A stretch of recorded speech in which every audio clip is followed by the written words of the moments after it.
This episode is brought to you by Progressive Insurance. Do you ever think about switching insurance companies to see if you could save some cash?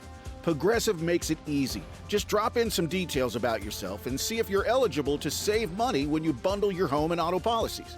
The process only takes minutes, and it could mean hundreds more in your pocket. Visit Progressive.com after this episode to see if you could save. Progressive Casualty Insurance Company and Affiliates. Potential savings will vary. Not available in all states. Welcome to the Covert Narcissism Podcast. I'm your host, Renee Swanson. I am not a therapist, and you are not a victim. Welcome back. This is part 2 of a little 2-part series that I'm doing on 10 things my therapist said that deserve to be on t-shirts. So if you missed part 1, go back and listen to that. That was 1 through 5, and now today we're doing 6 through 10. And these are these single sentences that somebody says that doesn't just land in you, it actually just kind of detonates. It really rocks your world. These one-liners that somehow say everything that you've been trying to figure out for years in just a handful of words. So I do want to take a minute and encourage you that if you have a one-liner, if you have a sentence that a therapist, a family member, a friend, somebody said to you that really just opened your eyes to that next level of understanding, I want you to share that with me. You can find me all over social media, Facebook, TikTok, Instagram, and YouTube, or you can shoot me an email at Renee, R-E-N-E-E, at covertnarcissism.com. So today we're going to pick up right where we left off, because honestly, there's just way too many of these life-altering truths to fit into just one episode. And in fact, there's too many to fit in even into 2 episodes. So as you guys share with me, I will share them then with this audience. So I look forward to seeing all of that. All right, t-shirt number 6. If they only treat you well when they want something, it's not kindness, it's control.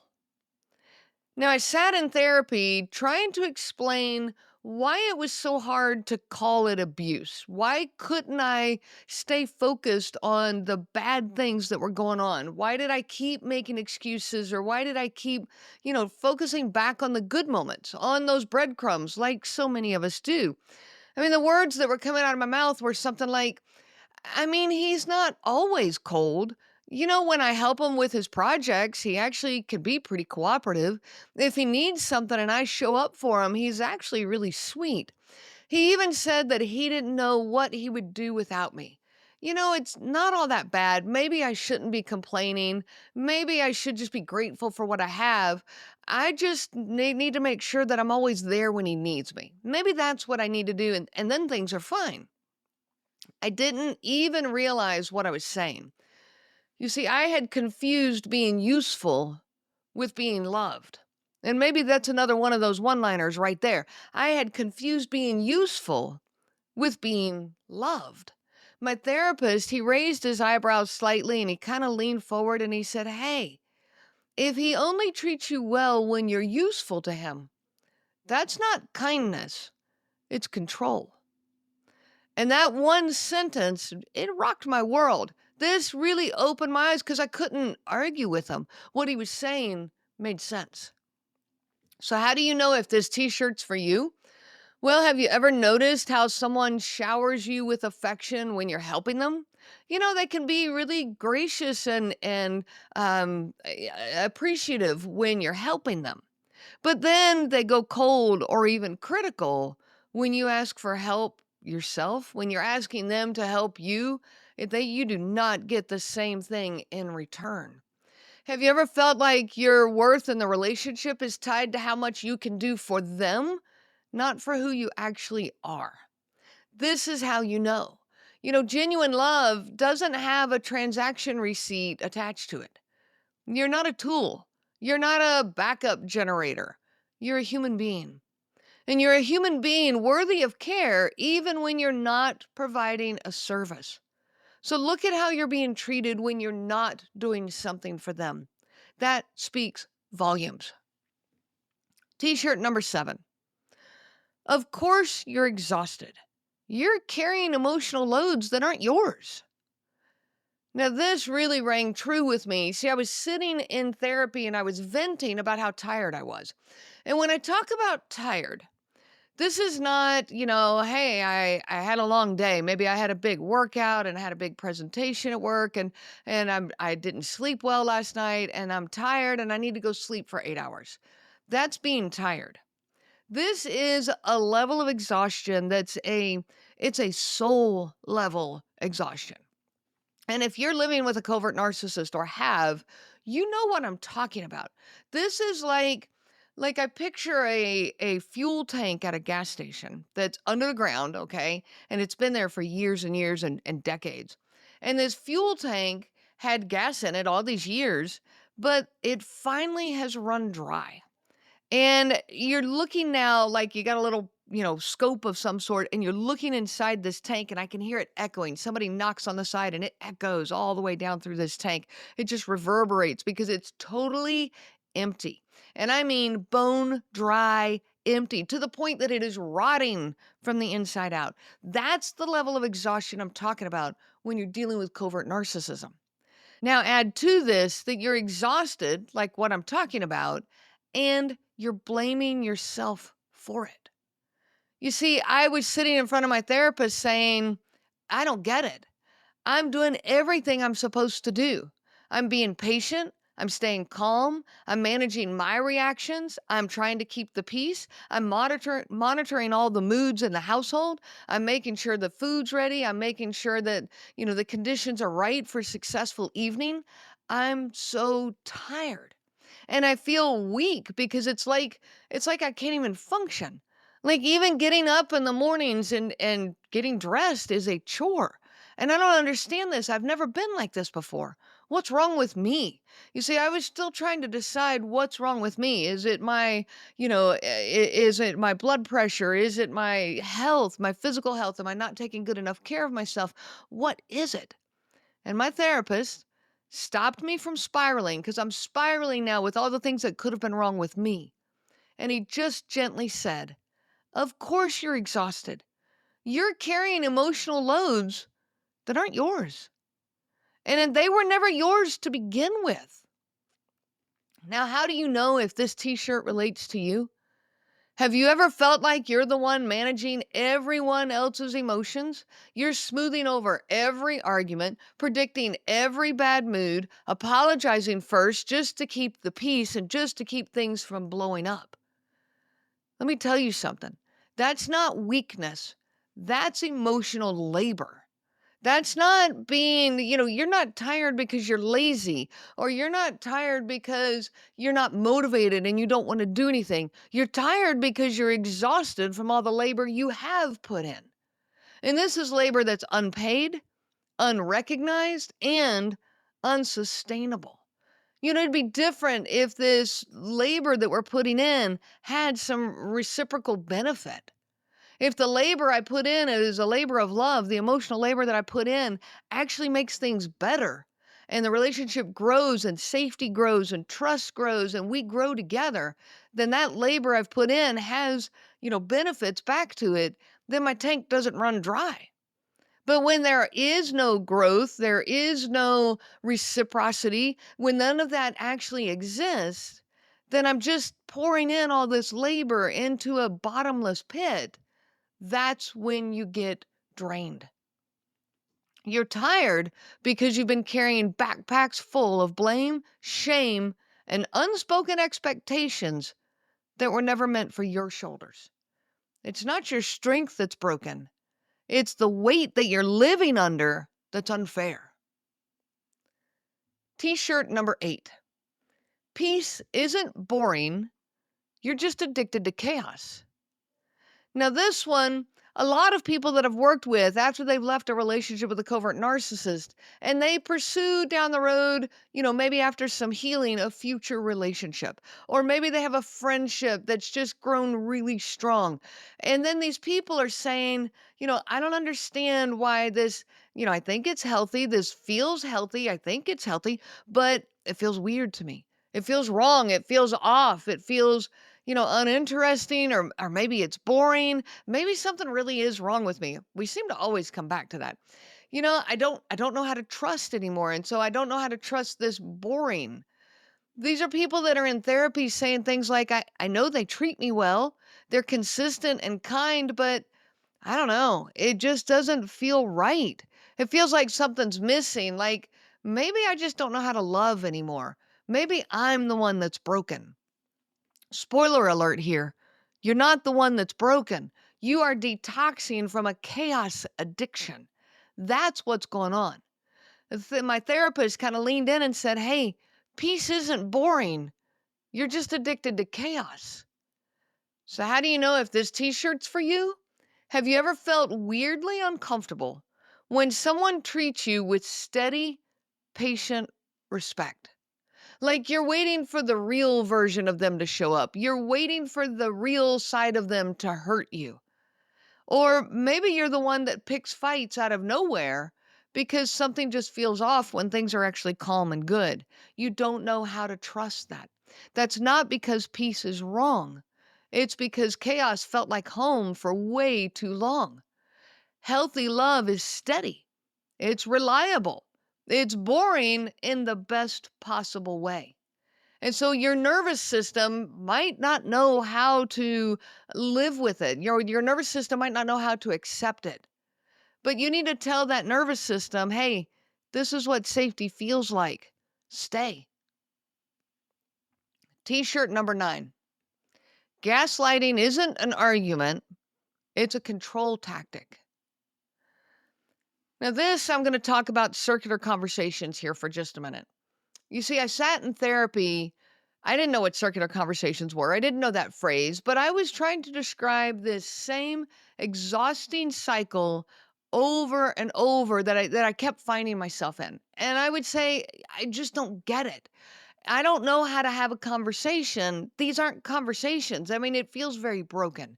Every time I bring up an issue or something to discuss, he would say either it didn't happen or When you think about businesses that are selling through the roof, like aloe or skins, sure, you think about a great product, a cool brand, and brilliant marketing. But an often overlooked secret is actually the businesses behind the business, making selling and for shoppers, buying simple. For millions of businesses, that business is Shopify. Nobody does selling better than Shopify. With Shop Pay, that boosts conversions up to 50%, meaning way less carts are going abandoned and way more sales happening. So if you're into growing your business, your commerce platform better be ready to sell whatever your customers are scrolling or strolling on the web, in your store, in their feed, and everywhere in between. Businesses that sell more sell on Shopify. Upgrade your business and get the same checkout Skins uses. Sign up for your $1 per month trial period at shopify.com/Westwood1, all lowercase. Go to shopify.com/Westwood1 to upgrade your selling today. Shopify.com/Westwood1. that I was imagining things or that I'm being too sensitive. Like every time I would bring something up, it just got thrown back in my face how I had done something wrong. Either I had heard him wrong, or I had remembered it wrong, or my feelings were wrong. And then I would feel guilty for bringing it up in the first place because this led into this major argument. And I would keep saying things differently. Okay, maybe if I said it this way, or if I said it that way, or if I stayed calmer, then maybe he would hear me. But it didn't matter what I did. Everything just always ended up back on me. And I felt guilty for the argument then that was happening. I thought I was bad at communicating. I thought I was being too emotional. And my therapist, just as plain and simple, said, Hey, you're trying to describe an argument here. You're talking about an argument happening. But gaslighting is not an argument, it's a control tactic. And I thought about that for a minute and wait, I'm describing an argument and you're telling me it's not an argument? And he said, No, it's gaslighting. And gaslighting is a control tactic. How do you know if you can wear this t shirt? Have you ever walked away from a conversation feeling more confused than when it started? Of course you have. You're listening to the Covert Narcissism podcast. There's a reason that you're here. Have you ever apologized for your feelings after trying to explain how you were hurt? Of course you have. You weren't communicating badly. This is not an argument. You're being manipulated out of your own reality. You see, healthy people don't need you to question your memories in order to protect their egos or their image. You don't need to learn how to communicate better. You don't need to learn how to argue better. You need to stop arguing with someone who is committed to misunderstanding you. Listen to what I'm saying there. They are committed to not getting it, to not understanding you, to not reconciling. They are committed to that. So stop arguing with someone who is committed to the problems, the chaos. T-shirt number 10. This is my favorite. Your gut knew before your brain was ready. I can 100% say that that is true. When I finally started untangling myself from this relationship, I realized something very, very chilling. I had known for a long time that something wasn't right here. I had known for a very long time that something was truly broken. I just wasn't ready to see it. You don't see it till you see it. I wasn't ready. My eyes weren't open to it. My heart wasn't ready to accept it. But my gut knew. I knew deep inside of me. I told my therapist, I didn't know that this was abuse. I didn't know it was manipulation. But I felt it. I felt something was wrong. I felt sick in my stomach before every talk that we had to have. I knew things were going to go bad. I dreaded the weekends and looked forward to Monday morning when he went back to work. How backwards is that? I would tense up over nothing because even the nothings were going to become a problem. But I kept telling myself that I was the one overreacting. I didn't trust my gut. I didn't trust my instincts. And my therapist said to me, your gut knew before your brain was ready. And I think many, many of you out there listening to me, you understand that. You get that, and you're in that same situation. How do you know if this t-shirt's for you? Have you ever made excuses about why your stomach dropped before seeing them? Maybe those excuses sounded like, well, I think I was just being too sensitive. I was being nervous about something I didn't need to be nervous about. Or maybe I ate something, that upset my stomach. Have you ever ignored that heavy sinking feeling inside of you in favor of a prettier story? You convince yourself that you're just being stressed because of a project at work or because you haven't gotten enough sleep. Listen. Your survival instincts are lighting up with warning signs. You just have to learn to watch for them.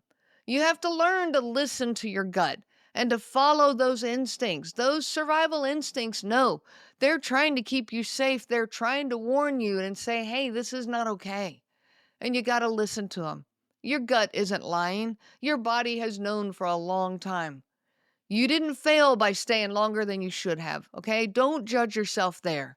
You survived the best you could until you're strong enough to let your eyes open up, until you're strong enough to listen to your gut and hear what it's saying to you. Now, there it is.